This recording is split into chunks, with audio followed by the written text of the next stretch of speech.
na questão da história e da devoção a Nossa Senhora das Lágrimas. Então, vamos começar do começo, sobre Nossa Senhora das Lágrimas. A devoção a Nossa Senhora das Lágrimas, ela é um desdobramento da devoção a Nossa Senhora das Dores, na verdade. Porque quando nós pensamos em Nossa Senhora das Dores, as 7 dores de Maria, as 7 dores foram momentos de sofrimento na vida de Nossa Senhora, e estes momentos de sofrimento, eles foram a prova que Deus colocou na vida de Nossa Senhora.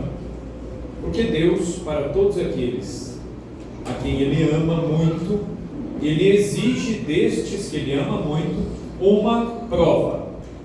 Por que Deus exige essa prova?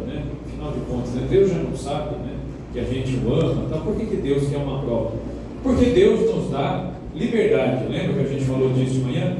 Deus nos dá liberdade, e Deus não interfere na liberdade que Ele mesmo deu.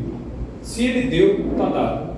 Então, o que Deus espera de nós? Que nós, na nossa liberdade, o amemos e o sirvamos. Mas para isso a gente tem que querer. Lembra disso que a gente conversou de manhã? Se a gente não quiser, o Espírito Santo não age. Quem age contra a nossa vontade é o demônio, é o espírito do mal. O mal não pede a nossa permissão para agir, mas Deus só age com a nossa permissão. E acontece que Deus, Ele quer ver a nossa liberdade sendo dada, oferecida a Ele. Então essa é a prova do nosso amor por Deus. Jesus, Ele já provou tudo que tinha para provar na sua paixão, morte e ressurreição.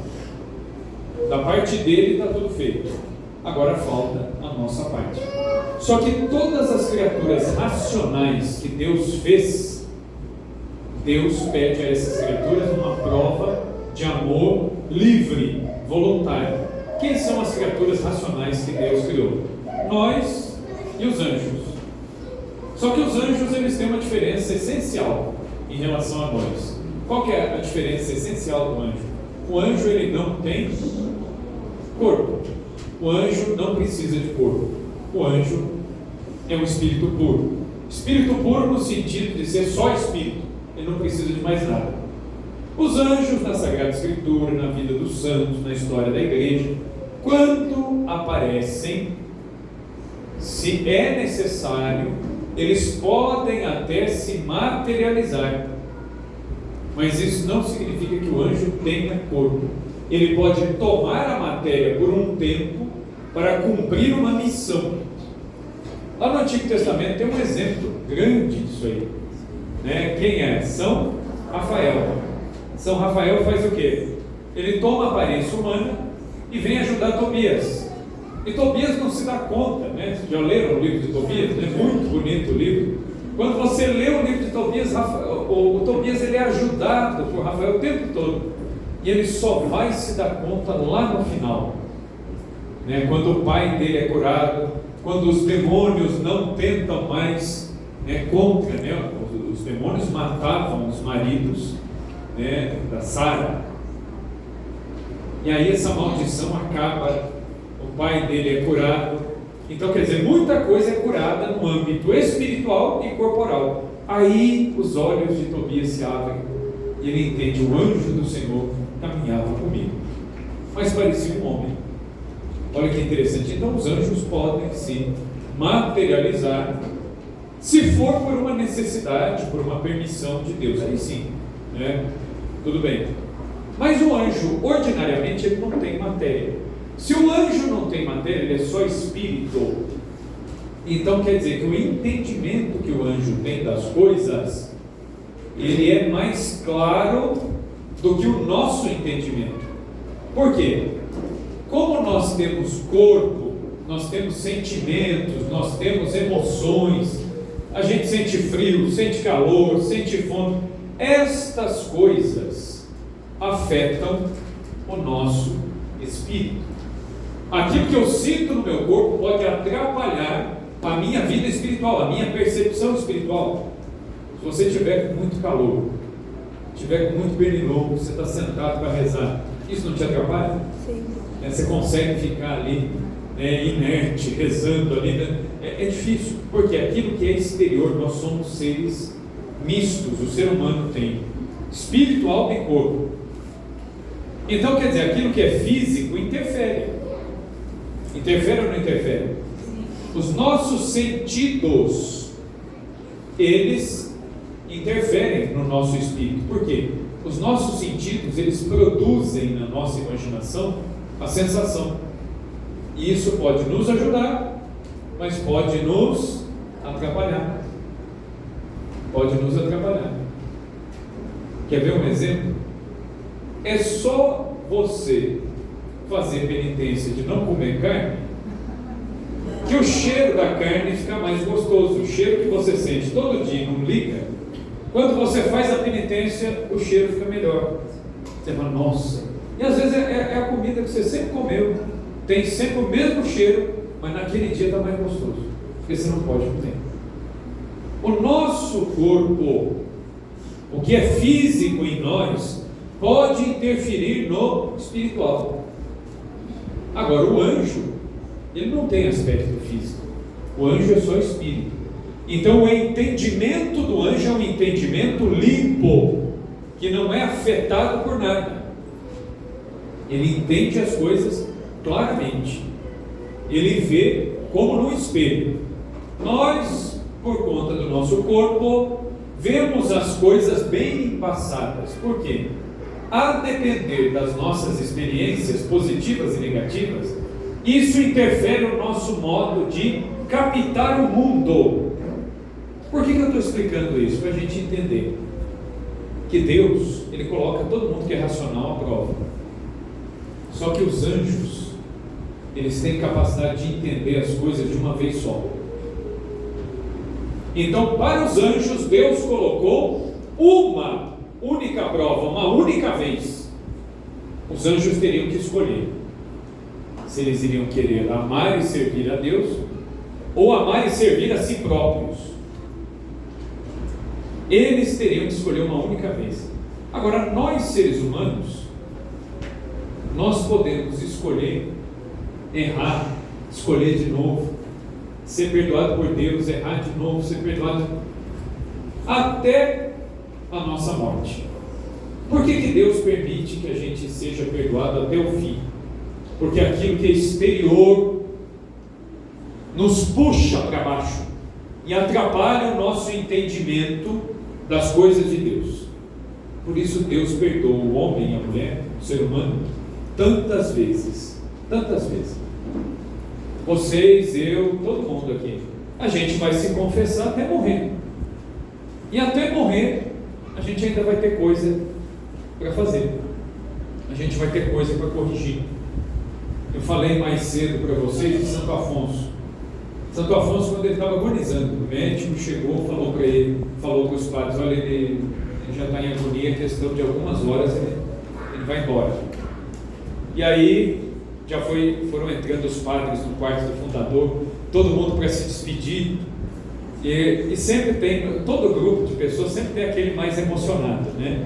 Então foi entrando todo mundo naquele silêncio, despedindo, e entrou um padre aos prantos, mas chorando assim alto, de soluçar, e todo mundo quietinho, rezando, e um entrou ali, mas chorando, mas para valer mesmo, que era o padre Antônio Maria Tanóia, foi quem escreveu a vida de Santo Afonso. Esse padre, ele tinha sido noviço de Santo Afonso. Santo Afonso formou ele no tempo de seminário. Então imagine a ligação que ele entrou chorando aos prantos lá. E o que o pessoal antigo fazia, né? Quando a pessoa começava a agonizar, morrer, o pessoal punha a mão no pé, que é o que gela primeiro, né? E a morte, ela vai como que subindo, né?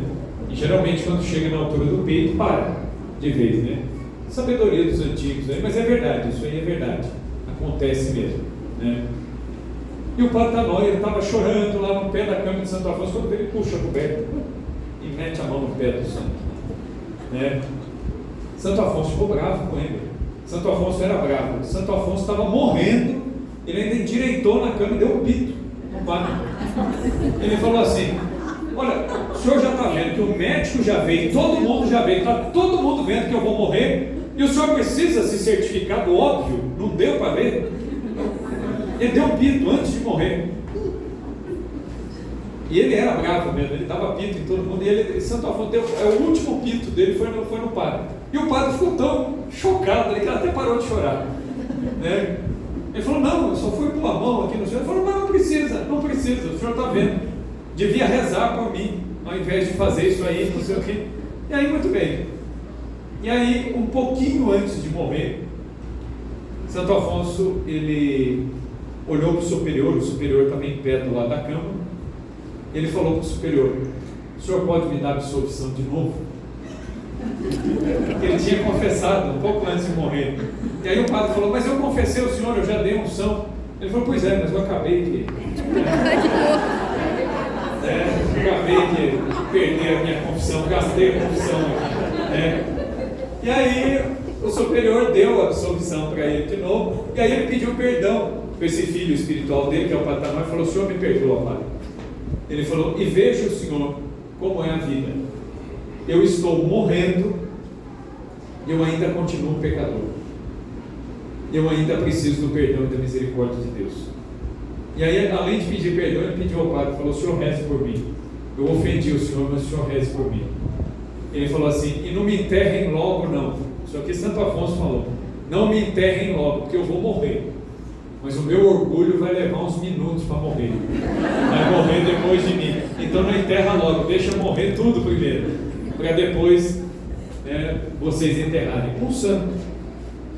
Então Deus, ele pede uma prova. Para os anjos foi de uma vez por todas. Quando Deus revelou aos anjos que a segunda pessoa da Trindade ia se fazer homem, isso foi um escândalo. E os anjos acharam um absurdo. Alguns.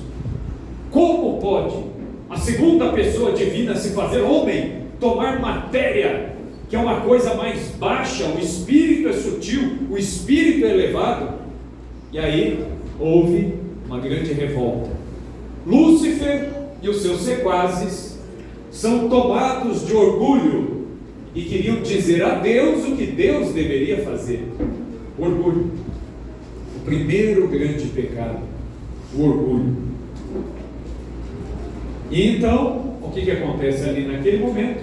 Os anjos que obedeceram a Deus ficaram do lado dele, e os que desobedeceram já foram separados dele. Foi uma vez. Os anjos não têm chance de se arrepender de ter feito. É uma única vez, porque o anjo tem conhecimento claro das coisas. O que isso significa?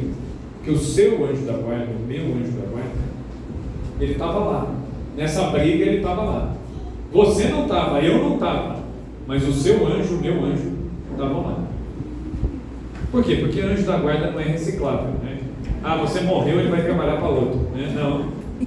O seu anjo da guarda, ele foi criado por Deus com a única e exclusiva missão de guardar você e de conduzir você, que veio de Deus, de volta para Deus. O que isso significa? Que nós somos tão importantes que desde quando Deus é Deus, Deus pensa em você e em mim. Deus já pensava em cada um de nós, porque o nosso anjo já existia antes que nós existíssemos. E o nosso anjo, ele escolheu ficar do lado de Deus. Ele escolheu uma única vez. Nós podemos escolher várias vezes. Mas aí eu falei de Santo Afonso, vamos usar o exemplo dele. Santo Afonso fala, a misericórdia de Deus é para quem o teme e não para quem abusa dela. E o próprio Santo Afonso fala, todo mundo que está no inferno hoje achava que ainda teria mais tempo de vida para se converter depois. Ah, depois eu faço. Ah, depois eu vou à missa.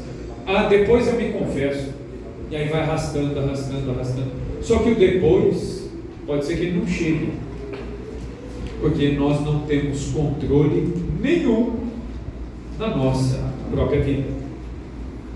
Então Deus colocou uma prova para os anjos, Deus coloca provas para nós.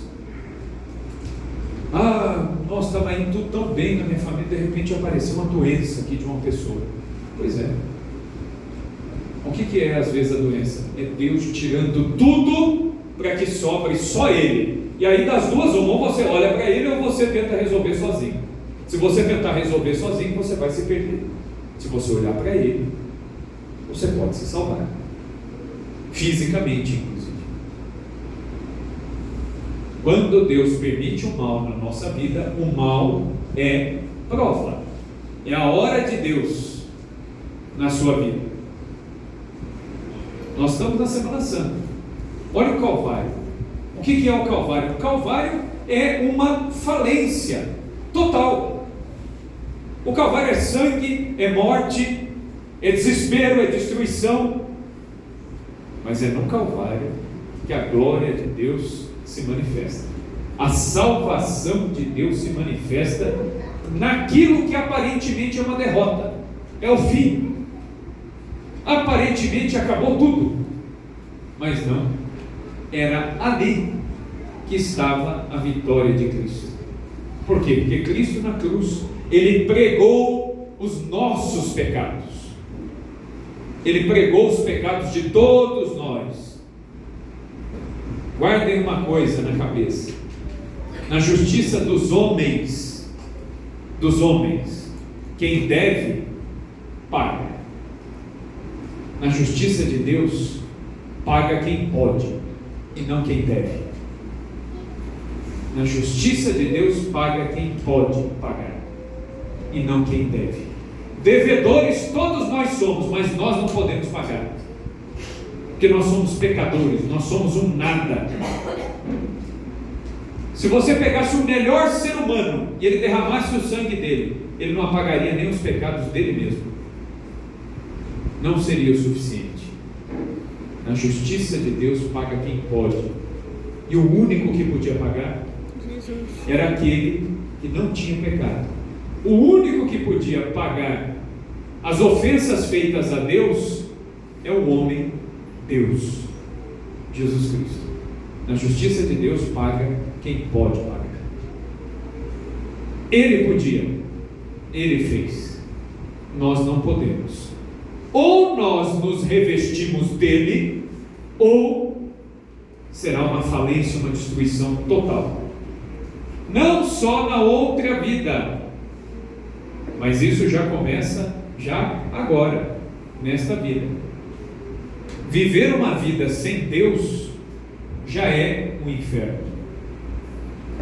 Já é um inferno que vai começando aqui e que depois se concretiza do lado de lá. Porque o que eu escolho aqui se perpetua lá. Se eu escolho Deus aqui, eu encontro Deus lá. Se eu recuso Deus aqui, Deus respeita a minha liberdade. E eu não vou encontrar Deus lá, porque eu não quis aqui, então Deus confirma isso do lado de lá. Nós temos provas que Deus nos manda. Santa Brígida, uma santa lá da Idade Média, ela teve várias visões de Jesus, de Nossa Senhora. Nossa Senhora falou muito das dores que ela teve para Santa Brígida. Jesus ensinou as 15 orações, os 7 Pai Nossos, para Santa Brígida, para honrar a sua paixão. Então, muita coisa da paixão, Nossa Senhora contou, Jesus contou para Santa Brígida. Mas Santa Brígida era uma mulher viúva que virou freira. Ela era viúva, ela era mulher de um nobre. Quando o marido morreu, ela se recolheu no convento. 2 filhas dela foram juntas. A filha de Santa Brígida, a mais velha, é beata. Então tem a mãe santa e a filha beata. A outra não foi beatificada, mas também viveu bem. E tem os outros filhos que se casaram. Santa Brígida, um dia ela recebeu uma notícia. Ela estava no convento e recebeu uma notícia de um filho dela fora, que estava dando muito problema. Ela rezou por esse filho, ela educou esse filho, e ela estava no convento, ela já não estava no mundo mais, para poder cuidar desse filho. E ela ficou sabendo que ele estava se perdendo. Tudo aquilo que ela tinha deixado, inclusive de herança para ele estava gastando, E ela começou a se afligir. E ela já não rezava direito, ela já não conseguia participar da Santa Missa direito. Essa preocupação começou a consumi-la. Um dia, ela se queixou a Jesus. Ela falou: o Senhor fala comigo, o Senhor pede para eu falar com os outros, mas quando eu peço para o meu filho, o Senhor não me ouve, o Senhor não me atende. Eu ajudo os outros, mas o Senhor não olha meu filho. E aí então, naquela noite, Jesus apareceu para ela, no quarto dela, e falou para ela: Brígida, desce até a capela do convento e olha a minha imagem que está lá no canto da igreja. Muito bem, Santa Brígida desceu e ela viu uma imagem do Senhor dos Passos carregando a cruz. E Jesus disse assim para ela: olha bem, Brígida, você é como essa imagem. Todos os meus filhos são como essa imagem. Santa Brígida não entendeu. Ela falou assim: como assim? Por que a gente é como a imagem? Aí Jesus foi perguntando para ela: essa imagem é feita do quê? Ela disse: eu não sei. Ele falou: então vai lá, mexe na imagem, é feita do quê? Ela passou a mão, bateu, ela falou: de madeira. Ele falou: muito bem. A cruz que está nas costas dessa imagem, ela é de ferro, ela é de chumbo, ela é do quê? Santa Brígida falou: de madeira. É de madeira, igual a imagem. Jesus ainda continuou, falou para ela: ergue essa cruz, ela é muito pesada? E ela pegou a cruz da imagem e falou: não, é uma cruz de madeira oca. E aí Jesus perguntou para ela: por que a cruz dessa imagem é assim? Por que não puseram uma cruz de ferro, uma cruz de chumbo na imagem? E Santa Brígida pensou, ela falou: bom, provavelmente se fosse colocada uma cruz de ferro, uma cruz de chumbo, quando essa imagem fosse carregar, o peso dessa cruz ia começar a danificar a imagem e poderia até quebrar o braço da imagem, danificar, quebrar, destruir a imagem. Jesus então falou: agora você entendeu por que você é igual a essa imagem? Para cada um dos meus filhos eu envio as provas que eu sei que eles são capazes de suportar, porque o meu objetivo é fazê-los carregar a cruz e não esmagá-los. O meu objetivo é fazê-los carregar a cruz e não esmagá-los. Nosso Senhor não quer nos esmagar. Os sofrimentos, eles vêm, mas eles vêm para que a gente aprenda a tirar fruto do sofrimento. E como que eu vou tirar fruto do sofrimento? Só se eu rezar. Se eu não rezo, eu sou incapaz de entender o que Deus está querendo na minha vida. Quando eu rezo, por mais que eu seja incapaz, Deus dá um jeito e me mostra o que Ele quer mostrar. Tem um negócio na igreja, a teologia, né? Quando a gente estuda teologia no seminário, né, Padre? Eu estudei também teologia quando era seminarista. A gente aprende um negócio que é a graça atual. Existem os tipos da graça: a graça de Deus em geral, a graça santificante, a graça habitual, e existe a graça atual. O que é a graça atual? É um nome técnico para uma coisa bem simples que todo mundo aqui já experimentou isso aí. Todo mundo. Eu duvido que tenha alguém católico de vida de igreja, né, que não tenha experimentado isso aí. Graça atual é o quê? É quando Deus fala com você de maneira clara e que você entende que é com você. Isso é graça atual. Vou dar um exemplo. Você vem todo domingo à missa aqui na paróquia Santa Teresinha, você senta no mesmo banco, no mesmo lugar, você vê as mesmas pessoas, é o mesmo padre, tudo igual. Mas chega um domingo, às vezes você está com a cabeça cheia de problemas, com um monte de coisa, aí você se senta ali para participar da missa. Você ouve a leitura, pum, parece um soco na boca do estômago. Assim. Você ouve aquela leitura, aquilo cai. Você fala: nossa, é isso aqui.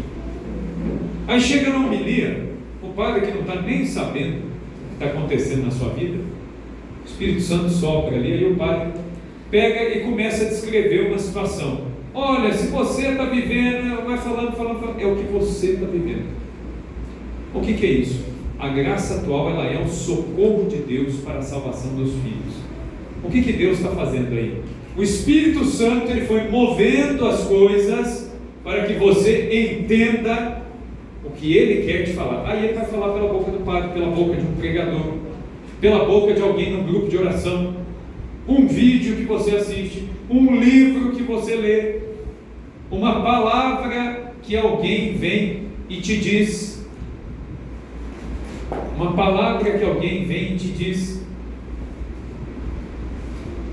E a gente acha que Deus não fala com a gente. Deus fala. A gente é que é bobo, não aprende a pedir para Deus mostrar as coisas, nos ajudar, a pedir ao Espírito Santo essas coisas.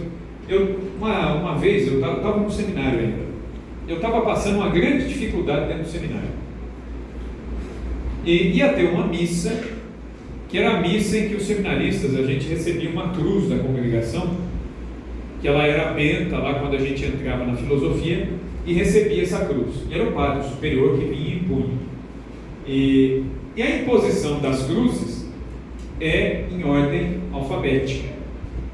O meu primeiro nome não é nem Rafael, meu primeiro nome é Luiz. É Luiz Rafael, lá no Hélio. Então, quer dizer, eu estava no fim da fila. E eu estava pedindo a Deus uma graça. Eu tinha feito já umas 15 novenas para resolver um problema, resolver uma questão e nada, eu rezando, pedindo a Nossa Senhora.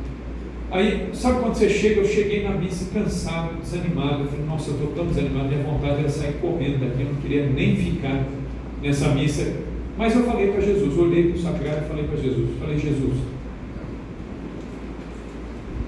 não sei se o Senhor vai me dar essa graça, se o problema vai resolver, mas eu queria pelo menos ter a certeza de que o Senhor vai ficar junto comigo e eu vou conseguir atravessar isso aí, porque eu estou rezando, parece que o Senhor não me escuta. Eu falei, eu queria saber pelo menos se o Senhor está me escutando, se o Senhor está comigo, se o Senhor vai me ajudar. E aí eu fiz um desafio mesmo para Jesus. Eu falei, Jesus, na hora de receber as cruzes, se eu for o primeiro a receber, eu vou entender que o Senhor está comigo, que o Senhor... Tudo isso que eu falei. Só que eu sabia que a distribuição das cruzes era por ordem alfabética. Pois, chega na hora de impor as cruzes, o padre superior, ele se confundiu e chamou lá, Luiz Rafael. Eu fui o primeiro a receber a cruz. Aí alguém falou para ele, a ordem alfabética, ele, é verdade, eu olhei aqui de cima para baixo, tá bom. Aí ele voltou e começou a chamar na ordem. Entendeu? Mas a gente não é ousado para pedir a Deus. Deus é nosso Pai. Deus é nosso Pai. E a gente tem que pensar no seguinte, Deus é um Pai melhor do que o nosso Pai da terra. Deus é muito melhor que o nosso Pai da terra. Deus é um Pai maior e melhor, para quem a gente pode falar tudo, pedir tudo, dizer tudo. Deus não vai se escandalizar com nada. Quando a gente vai rezar, a gente tem que rezar diante de Deus como se a gente estivesse sem roupa, sabe? Falar para Deus tudo, o que você sente, o que você pensa, o que você não gosta, o que você gosta, de quem você gosta, quem você não gosta, quem te ataca, quem te incomoda. Você tem que falar tudo para Deus. Deus é seu Pai. E a gente reza muito cheio de dedo, escolhendo o que vai falar para Deus, como se Deus não soubesse. Como se Deus não soubesse. A gente tem que aprender a rezar de verdade. Quando Jesus fala que Ele queria adoradores em espírito e verdade, é isso. É isso. Lembra que eu falei? O anjo, ele tem um conhecimento límpido das coisas. Quando a gente se coloca diante de Deus, a gente tem que se colocar assim, límpido, sem querer esconder nada. Mas eu tenho que falar. Deus já sabe, mas Ele quer que eu fale. É a liberdade. E aí, quando a gente vai fazendo isso, o que acontece? Deus vai falando. Isso é graça atual. Graça atual. Deus, ele vai direcionando as coisas. Santa Teresinha, patrona de vocês, aí vocês já vão entender por que eu vou ligar isso com Nossa Senhora das Lágrimas. Tem tudo a ver. Santa Teresinha do Menino Jesus, ela entrou no convento com 15 anos. Ela morreu com 24, ela ficou 9 anos só no convento. Santa Teresinha, quando ela entrou no convento, ela era a mais nova de todas. E ela foi conviver com mulheres que estavam na vida religiosa há 50 anos, há 60 anos. Santa Teresinha, ela penteou o cabelo dela pela primeira vez, sozinha, com 12 anos de idade. Era uma menina extremamente mimada, cuidada, tratada como uma boneca, uma princesa, porque ela perdeu a mãe cedo, com 5 anos de idade. As irmãs tomaram o papel da mãe, super protegeram ela, que era caçulinha. O pai, então, nem se fala, o pai chamava de minha rainhazinha. O pai fazia tudo o que ela queria. E ela chamava o pai de meu rei. Santa Teresinha, ela viveu uma vida de muitos cuidados, muito mimo, não fazia nada, não era acostumada ao sacrifício. Mas ela sentiu, ela teve uma conversão. Dos 14 para os 15 anos, foi o Natal de 1886, quando o pai dela, São Luís Martin, já estava mais velho. Ele colocou os presentinhos depois da missa do galo nas meias, na lareira da casa lá de Santa Teresinha. Em 2014 eu fui à casa de Santa Teresinha, né? Tem lá a lareira mesmo, né? E eu subi pela escada onde ela subiu chorando, né? E aí a hora que o pai entrou, uma das filhas falou: pai, tem que colocar o presente da Teresinha. E aí o pai falou assim, cansado já, mais velho, falou: graças a Deus, esse ano é o último ano que vem acabou esse negócio, porque com 15 anos é mocinha, não é mais criança. Ela, quando ouviu aquilo daquele pai que ela amava, aquele pai que mimava, aquilo foi um choque para ela. Ela subiu chorando as escadarias, ela subiu chorando. Como que meu pai pôde falar isso de mim? E ela chorou, ela chorou por quase 2 horas. E no quarto de Santa Teresinha, está até hoje, o quarto não foi mexido, tem um crucifixo no alto da parede. Ela fala que depois que ela chorou tanto, ela levantou os olhos e viu Jesus crucificado. E ela teve naquele momento uma iluminação. O que é isso? Graça atual. Era o dia do Natal. Quando ela olhou para Jesus crucificado, ela acordou.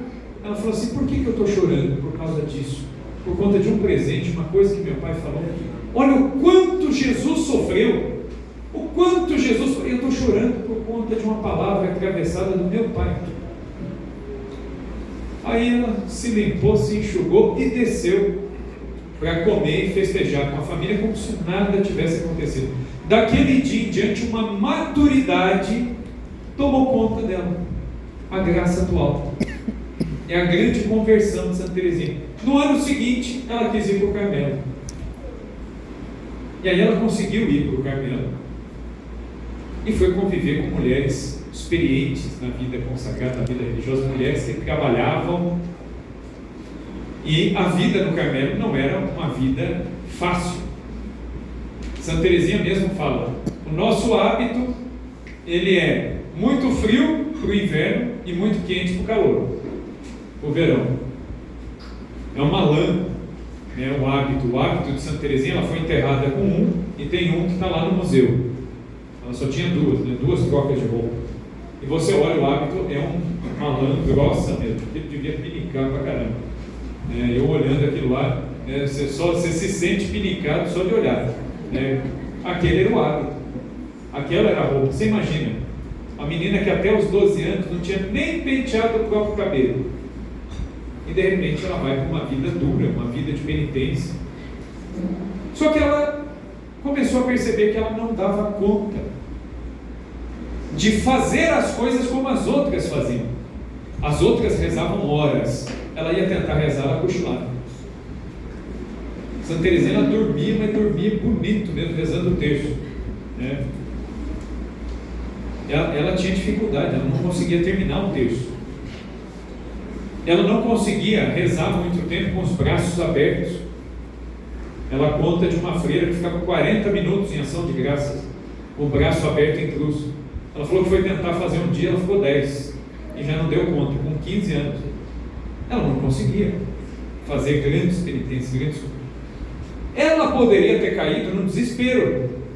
Eu estou no lugar errado, eu não consigo, eu não dou conta. O que ela fez? Ela começou a rezar. E ela começou a pedir a Jesus: Jesus, me mostra. Me mostra. Tem que ter um jeito de ser santo sendo miserável do jeito que eu sou. Tem que ter. E Santa Teresinha dizia: Deus não me inspira desejos irrealizáveis. Eu quero ser santa. Lembra do que eu falei de manhã? Do querer? Ela dizia: eu quero ser santa, mas eu não consigo ser santa. Eu não consigo ser como as outras. E aí então, rezando, caiu nas mãos dela, a superiora veio e deu nas mãos dela um livro de um padre francês chamado Toller. É um teólogo que fala sobre vida espiritual. E o padre Toller, ele ensina no livrinho dele um segredo. Qual é o segredo? O padre Toller dizia assim: nós vivemos na Igreja Católica o mistério da comunhão dos santos. E neste mistério, todos os dons e graças que Deus dá a um católico não pertencem a ele, pertencem à Igreja. O padre é padre para ele? Não. O padre não pode se auto-absolver, ele precisa de outro padre para lhe dar absolvição. Por quê? Porque o sacerdócio dele é para os outros. E ele precisa do sacerdócio de outro para que o absolva dos seus pecados. Então, no mistério da comunhão dos santos, aquilo de bom que há em nós não pertence a nós, pertence à Igreja. Todo mundo é dono. O dom pode estar em você, mas você não é dono dele. O dom está em você, mas é para ser usado para os outros. É assim. E aí Santa Teresinha, quando leu isso acendeu uma luz, porque ela começou a pensar: eu não sou santa, mas a Virgem Maria é santíssima. Então a santidade de Nossa Senhora é minha. A santidade dos apóstolos que pregaram o Evangelho pertence a mim. O sangue que os mártires derramaram é meu. Eu sou dona disso. E ela começou a entender que ela era dona de tudo isso, porque tudo que há na igreja pertence a quem é da igreja. E ela, que se sentia tão pobre, de repente ela se viu tão rica. E o Toller, esse padre, ele ensina: para Deus, aqueles que se sacrificam, que rezam e que desejam fazer algo que não podem, ao desejar, ao se sacrificar, ao mirar naquilo, ele participa daquilo. Ou seja, se você não pode ser missionário, sair pregando por aí, mas você reza por quem é missionário, oferece penitências por quem é missionário, ajuda até financeiramente quem é missionário, você tem mérito diante de Deus de missionário. Você não saiu em missão, mas você se sacrificou por quem foi, então o prêmio é seu. E aí Santa Teresinha fala: então, na mãe igreja eu encontrei o meu lugar. O meu lugar é ser o coração. Porque ela dizia que ela queria ser tudo. Ela queria ser padre, ela queria ser profeta, ela queria ser soldado do Papa. Ela dizia que ela queria ser tudo isso, mas ela era uma freirinha num convento na Normandia, no interior da França. Mas ela desejava ser tudo isso. E a vida dela foi sacrificar-se por aqueles que faziam isso. Ela rezou pelos missionários, ela ofereceu penitências pelos missionários, ela fazia o que ela mesma não poderia fazer. ela fazia pelos missionários. Ela não poderia ir, mas ela poderia rezar por quem vai. Então, por isso que ela recebeu, inclusive, o título de padroeira das missões, aquela que nunca saiu. É a padroeira das missões, é a padroeira de quem sai. Por quê? Porque ela descobriu o segredo espiritual do mérito. Se eu olho para algo grande, eu não posso fazer, mas eu rezo por quem faz, eu participo daquela graça. Ela não tinha inveja, né? Ela não tinha inveja, exatamente. E a gente pode pensar também no seguinte, o Concílio Vaticano II fala do sacerdócio comum dos fiéis. O que existe é o sacerdócio de Cristo. Cristo é o sumo e eterno sacerdote. Quem é ordenado diácono, padre e bispo, tem o sacramento da ordem, é o sacerdócio por excelência. E por que os fiéis têm um sacerdócio comum? Porque a gente participa desse sacerdócio que está no padre, mas que não é do padre, que é de Cristo. Vocês já pararam para pensar quantas missas Jesus rezou na vida dele? Quantas missas Jesus rezou? Quantas missas são rezadas no mundo hoje em dia? A resposta é a mesma. Não existem várias missas, existe uma única missa que foi rezada uma única vez, de uma vez por todas. Todas as missas que nós participamos, elas são apenas a atualização. Deus presentifica, Deus estica o seu braço na história e traz o Calvário para cima de cada altar, em cada igreja onde a missa é rezada. É a única missa. Só existe uma única missa, que foi rezada uma única vez. E foi rezada pelo único sacerdote, que é Cristo. Todos os sacerdotes são participantes do sacerdócio de Cristo. É Cristo que perdoa na absolvição do Padre. É Cristo que dá o seu corpo e sangue na celebração do sacerdote. É Cristo que batiza, é Cristo que unge. É o mesmo Cristo. Só que agora não de maneira visível como era há 2000 anos atrás. Nós não vemos, mas nós sabemos que é Ele. E por que eu estou dizendo tudo isso? Para que a gente entenda esse senso da igreja, o que é a igreja, o mistério da igreja. O mistério da igreja é o mistério da comunhão dos santos. E nesse mistério da comunhão dos santos, qual é a lei que rege a comunhão dos santos? O amor, a caridade, onde todos ajudam a todos, mesmo que não se conheçam. Isso é o mistério da comunhão dos santos. E quando Deus nos manda provas na nossa vida, o que Deus quer nos fazer? Nos purificar, para nos aproximar dele e para nos colocar ainda mais para dentro dessa comunhão dos santos. Só que nessa comunhão dos santos ocupa papel preponderante a Virgem Maria, que entre todos os santos ela é santíssima. E aí é justamente porque na comunhão dos santos todos ajudam a todos, movidos pela caridade de Cristo, é que a Virgem Maria, ao longo de 2000 anos de cristianismo, apareceu em vários lugares. E mesmo a Virgem Maria, que não tinha pecado, ela também foi provada por Deus. Vocês já pararam para pensar por que Nossa Senhora teve as 7 dores? Nossa Senhora não tinha pecado. Se ela não tinha pecado, por que sofrer tanto? Porque é a prova. Mesmo Nossa Senhora ela foi preservada do pecado, mas ela não foi preservada da prova. Do pecado sim, da prova não. A prova Deus permitiu. E o que Deus fez?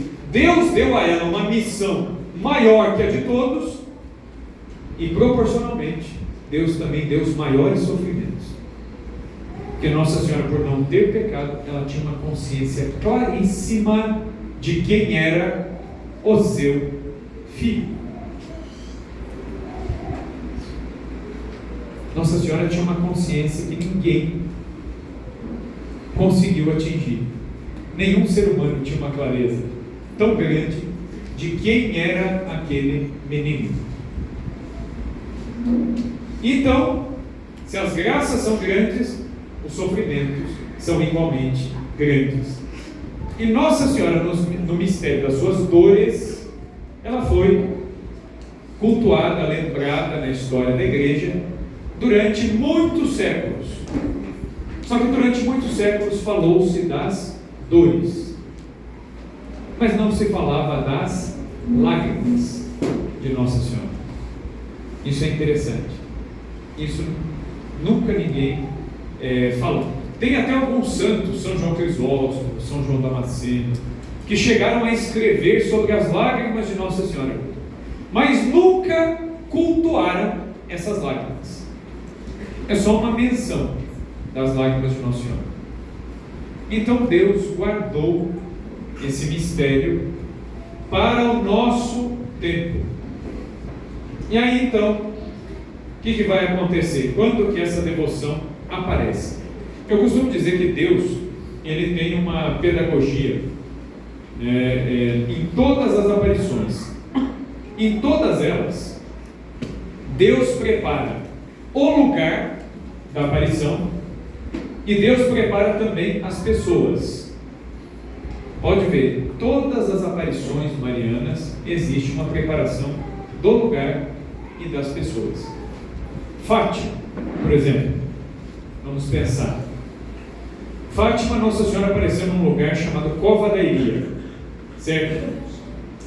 No século VII, Portugal, não existia Portugal ainda, mas o território de hoje é Portugal, era tudo Espanha, né? Eram 4 reinos ali, Castela, Leão, Navarra e Aragão. Então não existia nem Espanha nem Portugal, era outra coisa. Os muçulmanos começaram a invadir aquilo ali. Só que o povo era católico já. A fé católica já estava difundida ali. E o pessoal começou a invadir. E na altura do lugar onde hoje é Fátima, o que aconteceu? Um grupo de muçulmanos invadiu aquele local e entrou por um trotão, né, um vale fundo. Quando eles desceram esse vale fundo, olharam para o alto e viram em cima de uma carrasqueira. O que é uma carrasqueira? Uma plantinha portuguesa desse tamanho assim. Ela não cresce muito. É uma planta ornamental, mas os carneiro, bode, gostam de mastigar a folha do lado. Eles comem aquilo lá. Uma carrasqueira. Eles olharam para uma carrasqueira bem no alto e viram em cima da carrasqueira, século VII, uma mulher de branco, de indizível beleza, mas eles olhavam para ela e ela desviava o rosto. Eles eram muçulmanos, então eles começaram a imaginar: quem será essa mulher? E aí pensaram: bom, deve ser Fátima, a filha do profeta Maomé. Maomé teve uma filha chamada Fátima. Deram o nome àquele lugar de Fátima. 13 de maio de 1917, séculos depois, naquele mesmo lugar, a Cova da Iria. A Cova da Iria chamava-se Cova da Iria porque tinha uma capela dedicada a Santa Irene. Santa Irene é a primeira santa mártir em terras portuguesas. É uma cristã que foi assassinada pelos romanos em terras portuguesas. Santa Irene foi a mesma mulher, a mesma mártir, que quando São Sebastião foi flechado, todo mundo acha que São Sebastião morreu flechado. Ele não morreu flechado. São Sebastião ele foi flechado, eles acharam que ele estava morto. Aí veio uma mulher recolher o corpo de São Sebastião. Quem era? Santa Irene, que ela nasceu onde hoje é o território de Portugal. Ela veio para recolher o corpo de São Sebastião. Quando foram desamarrar, ele estava respirando. Ela falou: nossa, ele está vivo. Levou para casa, cuidou dele 2 anos. A hora que ele melhorou, ela falou: agora pronto, agora vamos deixar ele guardadinho aqui. O que São Sebastião fez? Melhorou, saiu e começou a pregar o evangelho de novo. Foi decapitado. São Sebastião, na verdade, teve o pescoço cortado. Então ele sofreu 2 martírios. Ele foi flechado e depois ele foi decapitado. E quem recolheu o corpo dele foi Santa Irene, né, na primeira vez, né, que aí achava que era o corpo, mas era ele vivo. Na segunda vez ele foi jogado no esgoto. São Sebastião foi atirado no esgoto de Roma. Mas São Sebastião não ia deixar o corpo dele lá jogado em qualquer lugar. O que ele fez? Ele apareceu para uma jovem cristã, muito piedosa, chamada Luzia, Santa Luzia. São Sebastião apareceu para Santa Luzia e indicou o lugar onde estava o corpo dele.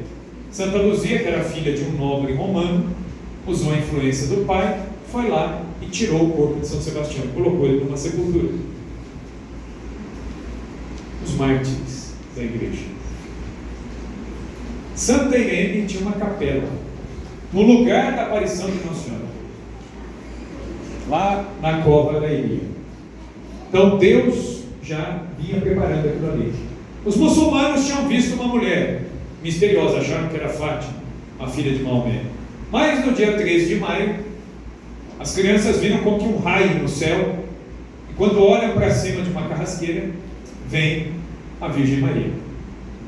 É claro que eles não sabiam que era a Virgem Maria, mas é muito interessante o diálogo, porque Nossa Senhora apareceu para os três, mas ela não se comunicava com os três da mesma forma. Isso mostra o quê? Que Deus se manifesta na nossa vida de acordo com a nossa correspondência à graça de Deus. Fátima é o grande exemplo. O Francisco, quando as meninas viram Nossa Senhora, ele não viu. E as meninas falaram: olha, tem uma mulher aqui, uma senhora em cima. O Francisco falou: aonde? Aonde? Eu não estou vendo. E aí então, talvez por medo ou por devoção mesmo, não sabemos, Francisco começou a rezar o terço. Na medida em que ele rezava, ele começou a ver. Ele não viu no mesmo tempo que as outras. A Jacinta, que tinha 7 anos, uma santa, canonizada hoje, santinha. A Jacinta, ela via Nossa Senhora, ela ouvia Nossa Senhora, mas ela não conseguia falar com Nossa Senhora. A boca dela travava, ela não falava com Nossa Senhora. O Francisco, ele só via, ele não escutava nada do que Nossa Senhora falava. Quando acabavam as aparições, Nossa Senhora dizia para Lúcia: pode contar para o Francisco o que eu falei. Veja, ele via, mas ele não ouvia da boca de Nossa Senhora. Nossa Senhora mandava a Lúcia falar para ele. A Lúcia era a única que via, ouvia e falava com Nossa Senhora. Na segunda aparição, Nossa Senhora dá um pito no Francisco. Nossa Senhora deu várias recomendações para as meninas, mas disse assim: quanto ao Francisco, ele ainda precisa rezar muitos terços. Nossa Senhora ainda faz um adendo: aliás, os homens precisam rezar muitos terços. Vejam aí, Nossa Senhora é a grande fundadora do terço dos homens, né? Se você for ver, ela mesma já estava incentivando lá atrás. Os homens precisam rezar muitos terços. Então, quer dizer, assim foi a aparição. Aí a Lúcia pergunta: de onde você, Messê, vem? Essa foi a pergunta dela. De onde você, Messê, vem? E é interessante a resposta de Nossa Senhora. Ela não fala eu venho do céu, ela fala eu sou do céu. E aí é curioso o diálogo da Lúcia. A Lúcia começa a perguntar uma lista de gente que tinha morrido em Fátima. E o fulano? Nossa Senhora está lá. E fulano? Está lá também comigo, né? E aí ela vai falando o nome de todos os defuntos, até que chega na Amélia. A Amélia era uma menina de 19 anos, amiga das irmãs da Lúcia, que gostava muito de ir para baile, dançar, olhar a rapaziada. Ah, mas o que tem de mal nisso, né? Juventude, né? Quando a Lúcia pergunta: e a Amélia? Nossa Senhora fecha o rosto, num semblante de extrema tristeza. E Nossa Senhora fala: a Amélia tem muito do que se purificar. Ela permanecerá no purgatório até o dia do juízo final. Bom, isso foi em 1917. Pelo menos 100 anos, aí mais de 100 anos já se passaram da Amélia no purgatório. E ela vai ficar até o juízo final.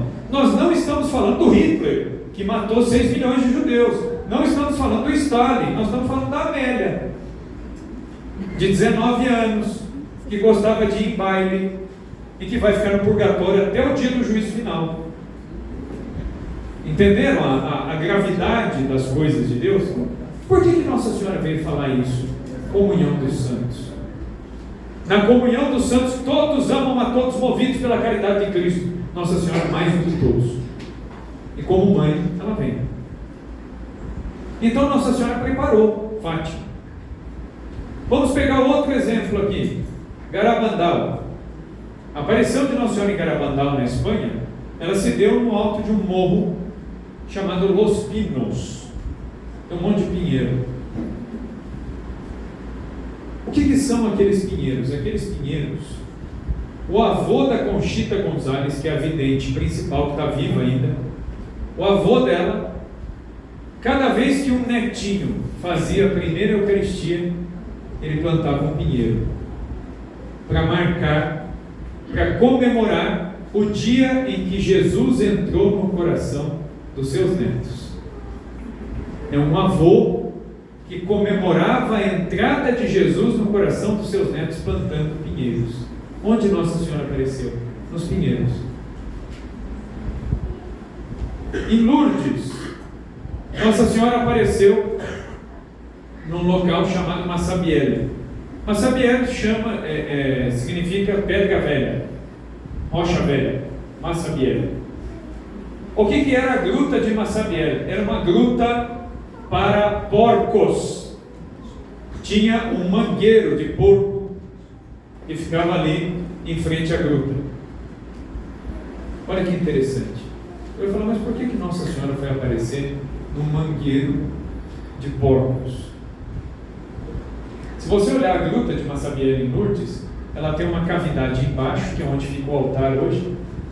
Parece que a divina providência já tinha deixado pronto o lugar do altar. E do lado do altar, lá no alto, tem uma cavidade onde cabe perfeitamente uma mulher adulta de 1,68 m. 1,68 m. É o tamanho certinho da gruta. E a Bernadette disse que ela cabia certinho. Então provavelmente deve ser a altura de Nossa Senhora. E fizeram a imagem e colocaram lá. Parece que a providência já tinha preparado ali a pedra. Mas quando o Papa Pio IX foi proclamar o dogma da Imaculada Conceição, que Maria foi preservada do pecado original desde o primeiro instante. Antes de proclamar o dogma tem base bíblica, o dogma já era acreditado na igreja. Os dogmas na igreja, eles não surgem quando o Papa define, eles já existem antes. A igreja só define quando essa verdade de fé começa a ser muito atacada. E o Papa mandou, no ano de 1849, uma consulta aos bispos do mundo inteiro, perguntando o que os bispos achavam da proclamação do dogma. No mundo inteiro foi unânime. Os bispos ficaram felizes e falaram que bom, proclame, vai ser um momento de graça para a igreja, Santo Padre e tal. Um país se opôs à proclamação do dogma da Imaculada Conceição: a França. Os bispos da França, que eram bispos muito liberais, eram bispos com ideias teológicas bem atrapalhadas, escreveram ao Papa dizendo: se o senhor proclamar esse dogma, pode ocorrer um racha na igreja da França. Nós não apoiamos. Só que o problema é que o Papa na época era o Pio IX, né? Pio IX, ele dizia assim, ele foi Papa no fim do século XIX. Ele pedia conselho para todos os cardeais. Os cardeais davam um conselho, ele ia fazer o contrário. Aí uma vez os cardeais reclamaram com ele, falou: Santo Padre, por que o senhor pede opinião? O senhor pede a nossa opinião, o senhor escuta o que a gente fala, o senhor vai lá e faz o contrário. Ele diz assim: porque a igreja está numa crise tão grande e é tudo tão ruim e eu pergunto para vocês, e aí eu sei exatamente o que fazer, que é o contrário, né? Então é por isso que eu peço a opinião de vocês. E o Pio IX, ele foi corajosamente e proclamou o dogma da Imaculada Conceição. 4 anos depois, 1858, Nossa Senhora podia ter aparecido em qualquer lugar do mundo. Onde que Nossa Senhora escolhe aparecer? Na França. Nossa Senhora tem 1000 títulos: Mãe de Jesus, Mãe de Deus, Porta do Céu, 1000 títulos. Quando a Bernadette pergunta o nome dela, como que ela se identifica? Eu sou a Imaculada Conceição. Ou seja, parece que Nossa Senhora e o Papa estavam em sintonia, né? Porque todo mundo contrariava, o Papa ia na contramão e Nossa Senhora também.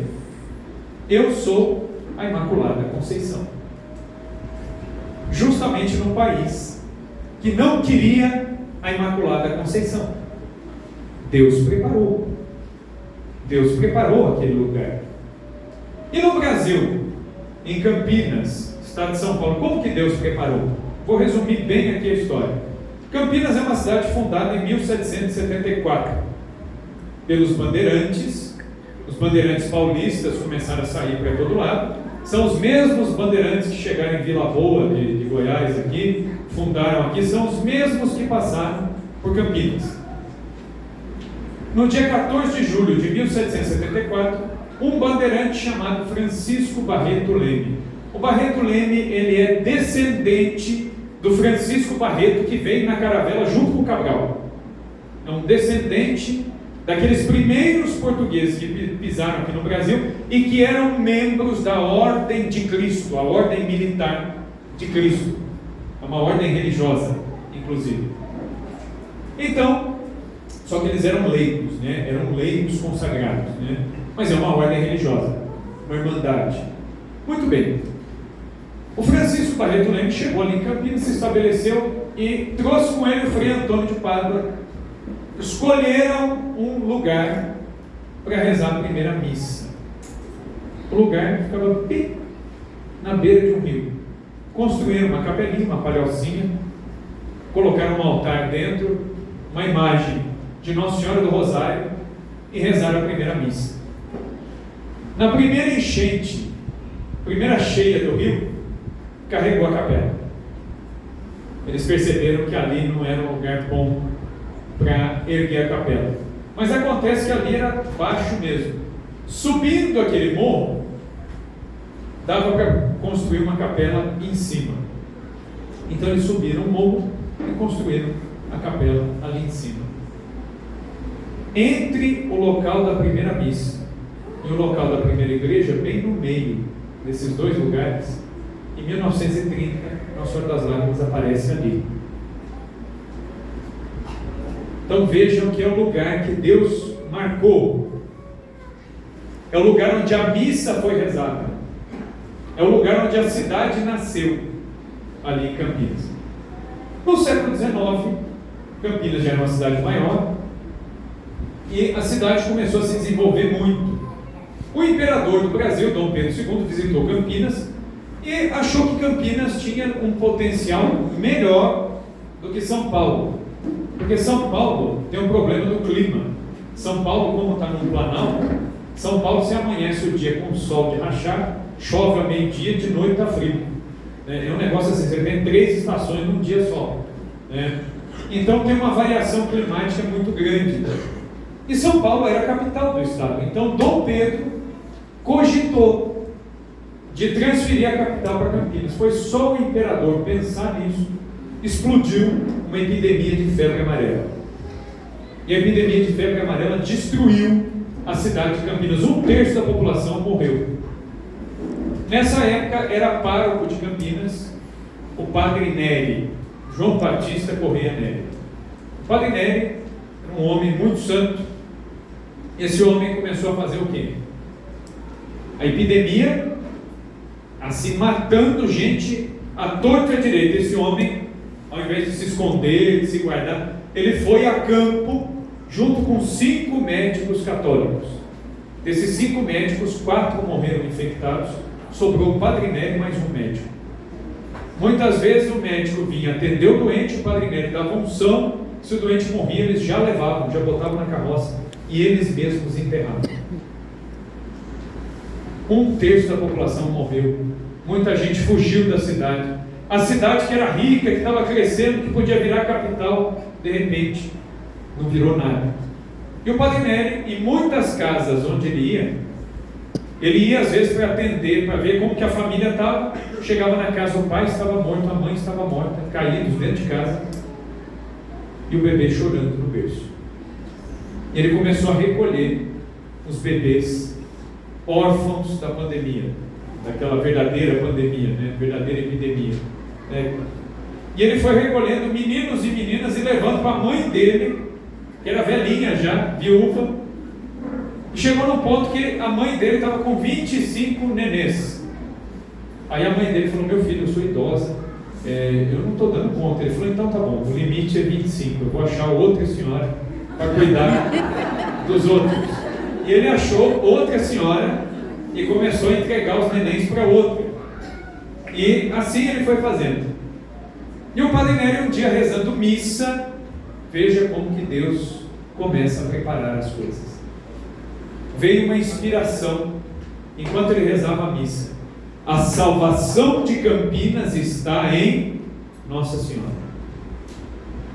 Aí o que ele fez?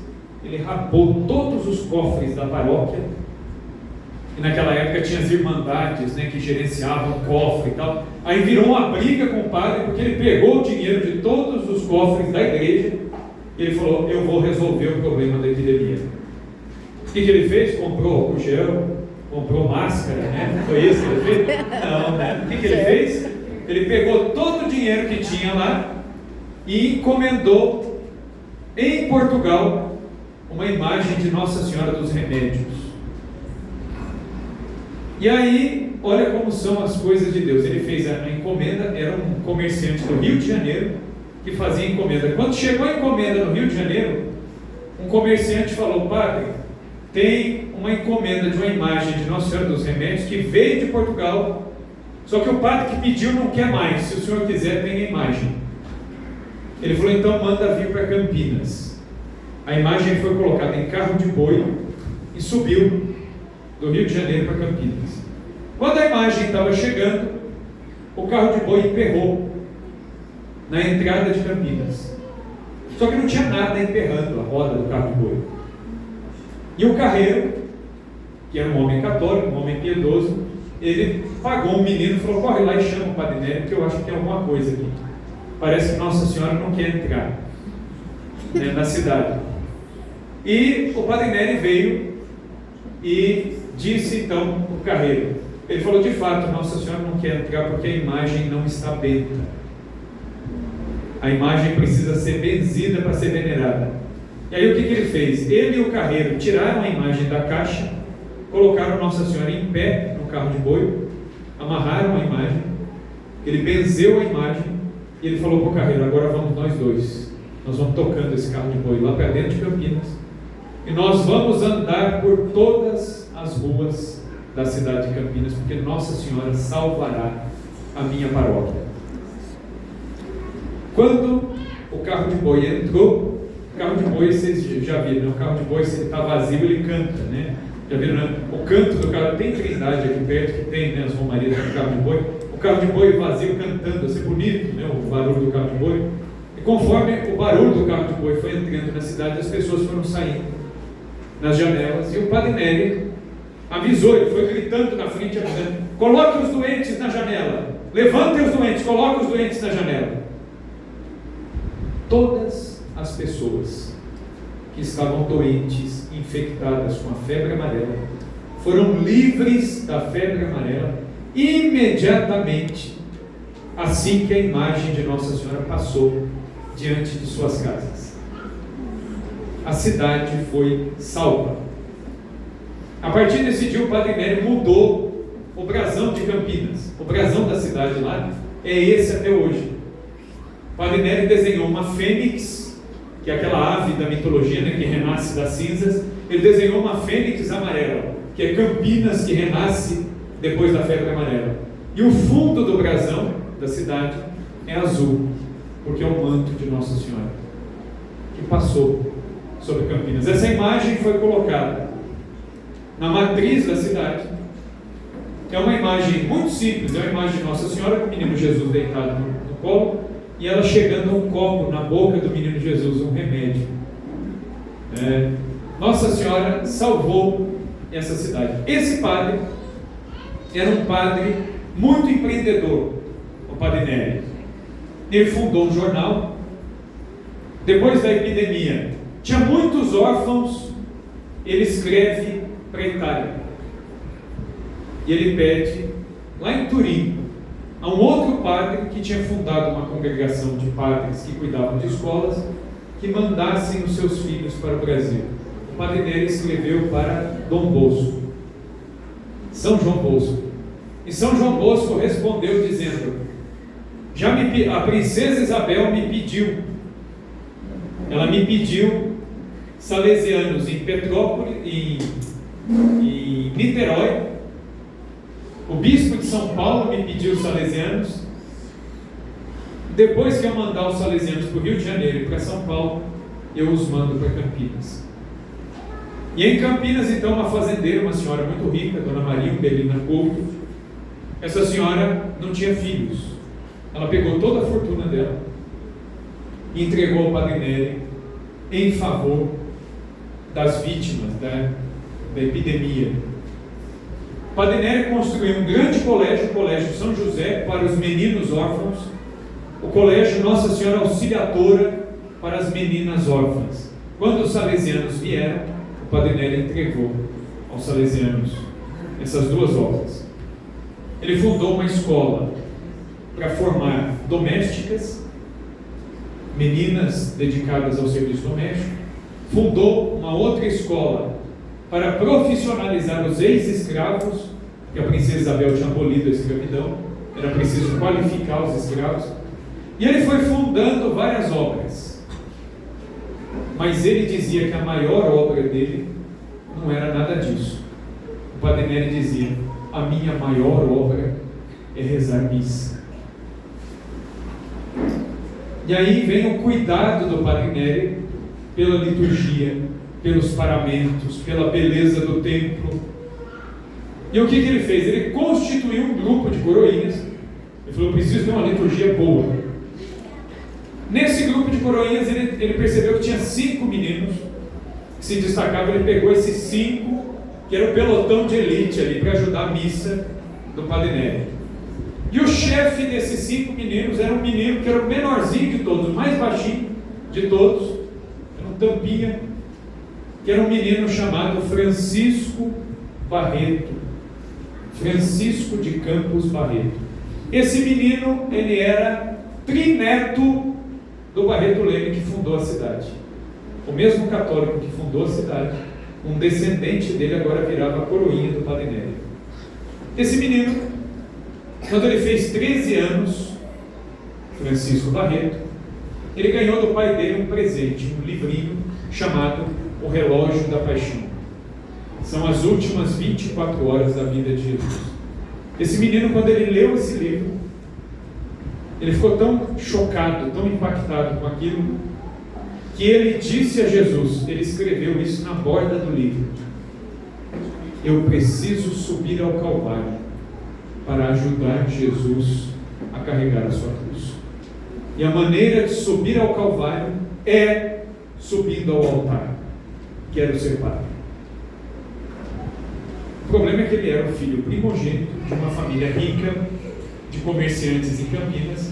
A mãe muito católica, o pai muito católico, mas todo mundo é muito católico até o filho querer ser padre, né? Aí a conversa muda. É bonito filho padre dos outros, né? Quando o filho é seu, aí a coisa não é muito bonita. E ele falou para a mãe: eu quero ser padre. A mãe falou: nossa, pelo amor de Deus, você não me fala do seu pai, deixa que eu vou preparar o terreno primeiro, aí você conta para o seu pai. Muito bem. E aí a mãe fez todo o meio de campo. Quando ele contou para o pai, não adiantou nada. O pai acabou com ele, mas falou um monte, falou: você é um ingrato, tudo que eu fiz, o que eu gastei com você, paguei seus estudos e não sei o quê. Quando passaram-se uns meses que ele já tinha ido para o seminário, o pai passou a escrever para ele todo mês, mandando uma lista de intenções para ele rezar.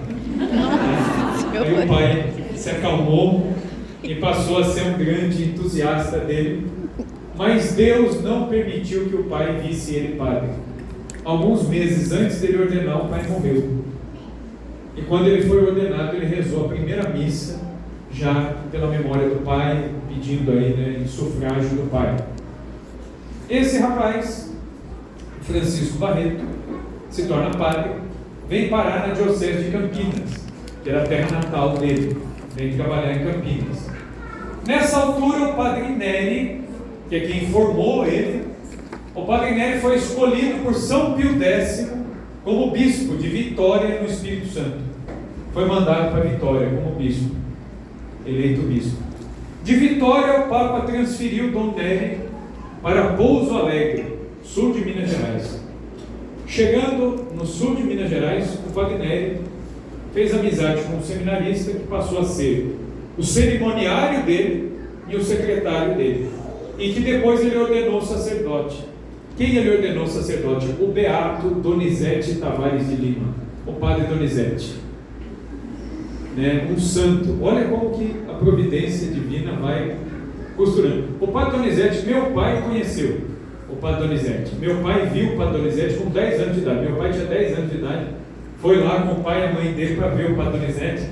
Aí o meu pai dizia, né? Meu pai sempre foi muito pequenininho, baixinho. Meu pai falou, você imagina, quando eu era criança, eu era menor ainda. Ele falou, a hora que eu vi o padre Donizete, eu tomei um susto, porque um padre daquele tamanho, o padre Donizete tinha mesmo, quase 2 metros de altura, era um homem de uma voz muito forte, muito potente, e um grande santo. Quem não conhece o padre Donizete é santo brasileiro, procurem conhecer. O padre Donizete é o padre Pio do Brasil. Isso é um relato que eu ouvi do meu pai. Meu pai disse que quando viu o padre Donizete, disse que o padre Donizete já era muito velho e ele já não saía no meio da multidão. Por quê? Primeiro porque o pessoal rasgava a batina dele, cortava toda a batina dele para levar como relíquia.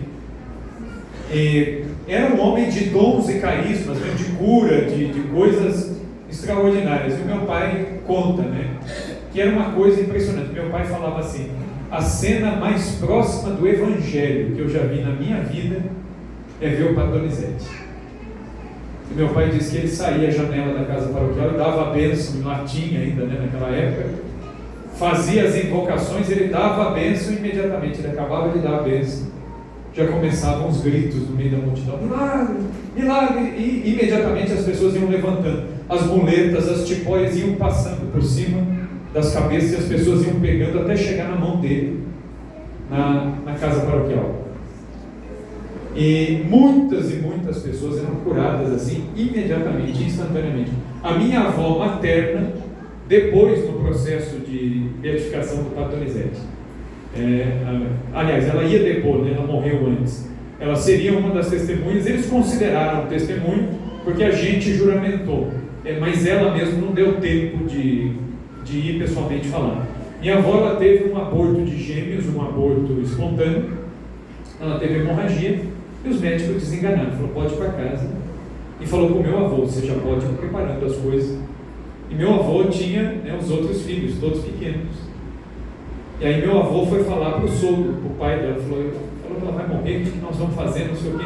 Aí o meu bisavô falou, não, nós vamos arrumar um caminhão, um pau de arara aí, vamos colocar um colchão, coloca ela, nós vamos para Tambaú. E foram de Minas para Tambaú, várias horas de caminhão. E é curioso, a minha avó, ela contava isso, que ela não conseguia se levantar, mas ela ouviu, deitada mesmo, a bênção do padre Donizete. De imediato ela conseguiu se levantar. Ela conseguiu se levantar, a hemorragia parou. Aí minha avó teve mais 6 filhos, né? Então funcionou bem. Ela teve mais 6 depois, né? Então é o padre Donizete, é um grande santo brasileiro, foi ordenado por Dom Neri. E aí São Pio X queria criar 8 dioceses em São Paulo. O Dom Neri, que era bispo, ficou sabendo disso. Dom Neri falou para Dom Barreto, vamos candidatar a Campinas. E fizeram um trabalho juntos para candidatar a Campinas e Campinas virar diocese. O Papa aceitou e criou a Diocese de Campinas. O que Dom Nery não esperava é que o Papa, quando criou a Diocese de Campinas, nomeou o primeiro bispo. Quem era o primeiro bispo de Campinas? Dom Nery, que era de Campinas. Dom Nery voltou agora como bispo. E Dom Barreto, que era o padre Barreto ainda, ajudava Dom Nery como braço direito, e o padre Donizete, o beato, também estava junto, ali ajudando. E assim foi indo a vida na Diocese de Campinas. Em 1909, Dom Barreto foi eleito bispo por São Pio X, mandado para Pelotas, no Rio Grande do Sul. Em Pelotas, Dom Barreto tomou posse de uma diocese que estava tomada pelo espiritismo, pelo protestantismo e pela maçonaria. Quando ele chegou lá para tomar posse da diocese, o número de fiéis para a posse do bispo não foi capaz de encher os bancos da catedral. A fé estava destruída. E aí, lá em Campinas, passa um tempo, Dom Nery morre. Dom Barreto, lá no sul, recuperou a vida religiosa. O que ele fez? Ele fundou um jornal que era colocado gratuitamente debaixo das portas de todas as casas. Nesse jornal, ele tinha um programa de matérias. Uma semana ele batia nos protestantes, outra ele batia na maçonaria, outra ele batia no espiritismo, na quarta semana ele batia em todo mundo.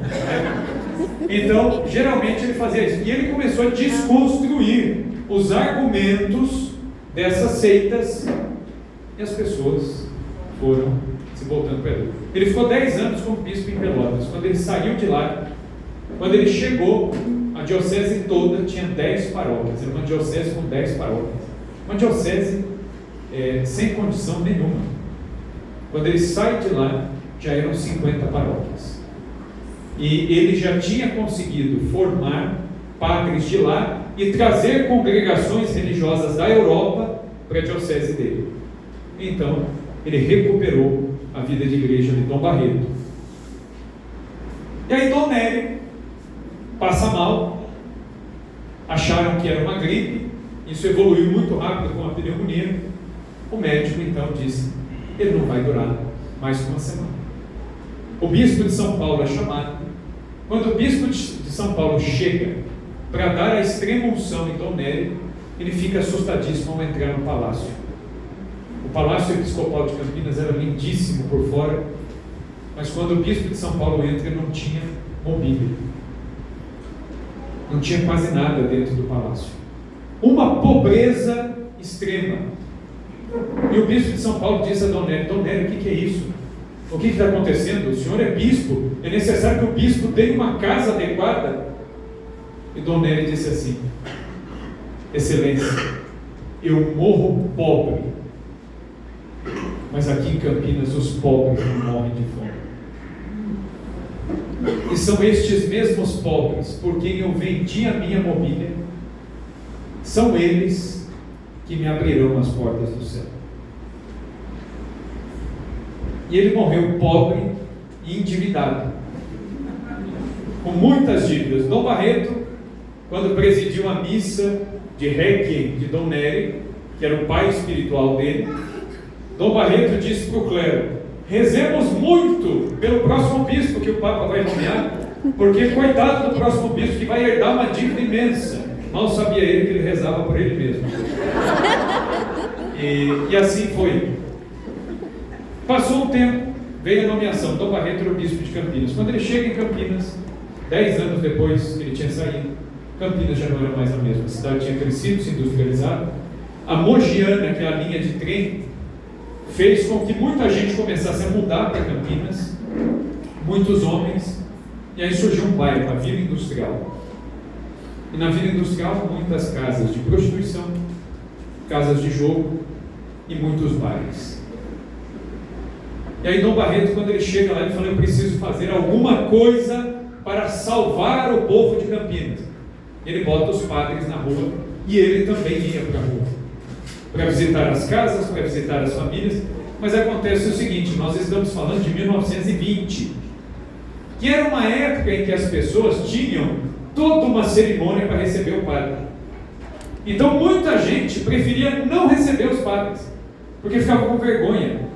Fala, não, vou receber o padre em casa, eu não tenho aqui uma comida adequada, uma louça adequada para receber o padre. E Dom Barreto ele viu, ele falou, nós padres não vamos conseguir entrar na casa do povo. E aí ele começa então a rezar. Na vida industrial, que era onde a impureza reinava em Campinas, ele fala para o vigário geral dele, eu tenho a solução para esse bairro. O vigário falou assim, então vou querer até ouvir, sentado, o que o senhor tem de solução. E Dom Barreto falou, eu tenho a solução. Nós vamos começar a construir uma igreja no meio da vila industrial. Aí o pessoal, os padres falaram para ele, mas Dom Barreto, nós não temos dinheiro, primeira coisa, dinheiro. Nós não temos o terreno e nós não temos fiéis, aquele povo lá não vai na igreja. Dom Barreto falou, justamente. Então é lá mesmo que a gente tem que erguer a igreja, porque é o lugar que mais precisa. Ele falou, o terreno Deus vai mandar, o dinheiro fica por conta de São José e o trabalho fica por nossa conta, os padres. E, muito bem, e de fato, alguém ficou sabendo que o bispo queria uma igreja, chegou e doou um terreno para o bispo.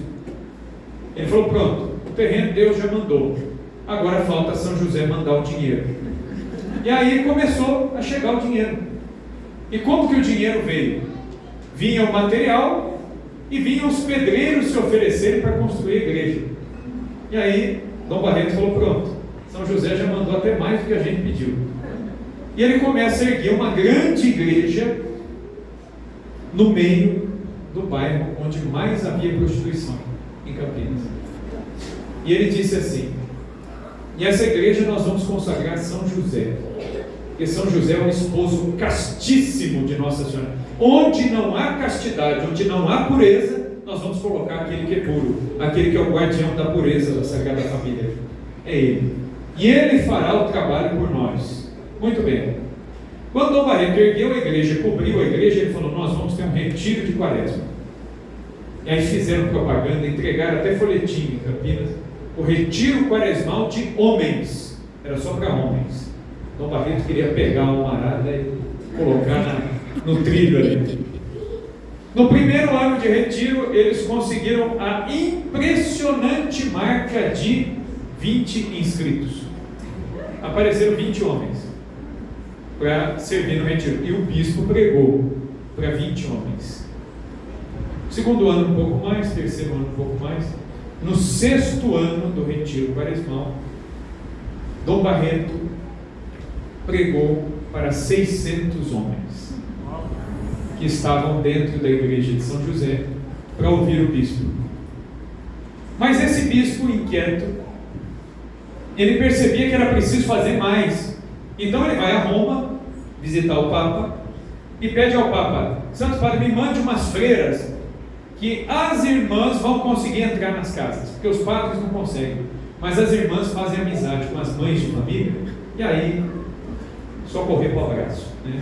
Que aí conseguiu entrada com as mães de família, está tudo feito. Qual era a ideia de Dom Barreto? Casar quem não era casado na igreja, fazer a primeira Eucaristia das crianças, os sacramentos, a catequese, vida cristã regular. É isso que ele queria. Ele falou, e as irmãs vão me ajudar. E Pio XI falou, olha, o senhor vai ter que bater nas portas dos conventos de Roma e ver o que o senhor consegue. Ele bateu em todas as casas e não conseguiu uma única freira que pudesse vir ajudá-lo em Campinas. E ele fala para o Papa, Santo Padre, eu não consegui nada. E ele até se queixa, ele fala, parece que Campinas foi esquecida de tudo e de todos. E aí o Papa fala para ele, fala, não, eu vou te ajudar, vou dar um jeito de te ajudar. Você vai estar em Roma mais uns dias, um dia antes de você ir embora, você vem até aqui e eu vou te dar uma ajuda. E Dom Barreto achou que ia conseguir umas freiras. No último dia o Papa rezou missa. Naquela época não existia concelebração de missa, né? Cada padre, cada bispo rezava a sua missa. E Dom Barreto estava assistindo a missa no banco, na capela particular do Papa. Quando o Papa acabou a missa, na missa antiga, né? A missa tridentina, o padre sai com um cálice coberto com véu. Não sei se já viram missa tridentina, o padre sai com um cálice coberto. Quando o Papa desceu os degraus do altar, o Papa chegou até Dom Barreto e deu o cálice. Falou: eu quero que o senhor leve o meu cálice de missa, para que o senhor reze a missa no cálice do Papa, e que o senhor saiba que o senhor está no coração do Papa. Se eu não conseguir dar às irmãs que você precisava, eu te darei as minhas orações, os meus sacrifícios, para que Deus providencie em Campinas aquilo que você precisa para salvar o seu povo. E ele deu o cálice. E Dom Barreto já estava contente, né? Só ele já estava contente. E aí o Papa disse a ele: eu quero que o senhor depois entre aqui na sacristia, que eu preciso te enviar uma pessoa. Eu consegui uma só, e ela vai junto com o senhor para te ajudar. O que o Papa tinha feito? O Papa mandou abrir o sepulcro de Santa Cristina. Santa Cristina é uma mártir do século III, que foi martirizada, foi morta pelo próprio pai. Ela era uma adolescente de 13 anos que não quis renegar a fé e morreu com um golpe na cabeça. Ela teve o crânio arrebentado pelo próprio pai. Foi no altar de Santa Cristina, na cidade de Bolsena, na Itália, que aconteceu o milagre eucarístico de Bolsena, que deu origem à festa de Corpus Christi. O Papa mandou tirar o corpo nada mais, nada menos que de Santa Cristina. Foi em cima dos ossos dela que a festa de Corpus Christi começou. O Papa mandou deixar lá na Itália um fêmur, uma tíbia e um pé de Santa Cristina. Os ossos de um pé. Todos os outros ossos, inclusive o crânio, o Papa colocou numa urna de cristal e deu a Dom Barreto. Ele falou: não pude te dar as freiras, mas eu te dou as relíquias de Santa Cristina. Que ela peça a Jesus pelas suas necessidades, e a sua diocese não será esquecida. E Dom Barreto volta. E aí o que acontece? Nesse meio tempo, lá em Campinas, vivia uma moça chamada Maria Vilac. Essa moça era filha de imigrantes franceses, o pai e a mãe eram da França, mudaram para Campinas, compraram um prédio e fizeram um hotel. Eram 7 filhos, 4 meninas, 3 rapazes, a família Vilac. As 4 meninas viraram freiras, os 3 rapazes se casaram. A Maria Vilac, na adolescência, leu 3 livrinhos que todo católico tem que ler. Leu um livrinho chamado A Oração, outro livrinho chamado A Prática de Amar a Jesus Cristo e outro livrinho chamado Glórias de Maria, tudo de Santo Afonso. Quando ela leu isso, o impacto foi tão grande que ela falou: eu quero saber mais de Santo Afonso. E ela descobriu que Santo Afonso fundou uma congregação feminina, que são as monjas redentoristas. Aqui em Formosa, pertinho de vocês, tem um mosteiro delas lá, com Dom Adair, né? Tem um mosteiro delas, as monjas redentoristas. Ela falou: eu quero ser monja redentorista. O problema é que o mosteiro mais próximo era na Bélgica. Só que como ela era de família francesa, ela sabia falar francês bem, então a língua não seria empecilho. Ela escreveu para o mosteiro. Lá no mosteiro tinha uma tia dela, que já estava lá e era freira, ajeitou tudo, ela ia para o mosteiro. Quando ela foi embarcar para a Bélgica, explodiu a Primeira Guerra Mundial. Ninguém entra, ninguém sai da Europa.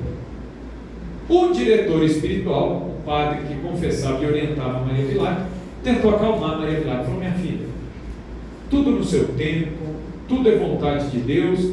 Você queria ser monja redentorista, mas às vezes o seu mosteiro é Campinas, é para você ficar aqui mesmo. Ela se conformou. O diretor espiritual dela, o padre Domingos Giovannini, é um padre que veio para Campinas. Ele era italiano, ele foi aluno, ele viu, ele conheceu Dom Bosco. O padre Giovannini era da mesma paróquia que Santa Gemma Galgani. Ele nasceu em Lucca, na Itália. É da mesma paróquia que Santa Gemma. Ele tinha a mesma idade quase que Santa Gemma, era um pouquinho mais velho que ela, contemporâneo dela, aluno de Dom Bosco. e foi professor no seminário, professor dele, o Beato Miguel Rua. Então imagine, né?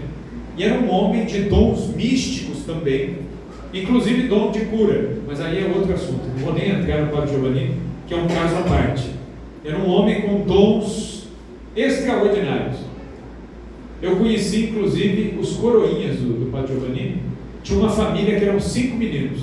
O superior dos salesianos, eu falei que não ia contar, né? O superior dos salesianos, né, só autorizava esses 5 meninos porque era uma família muito católica e a família explicou para os meninos os fenômenos místicos do padre durante a missa. Então os meninos não se assustavam, porque os outros coroinhas não queriam ajudar na missa do Padre Giovanni.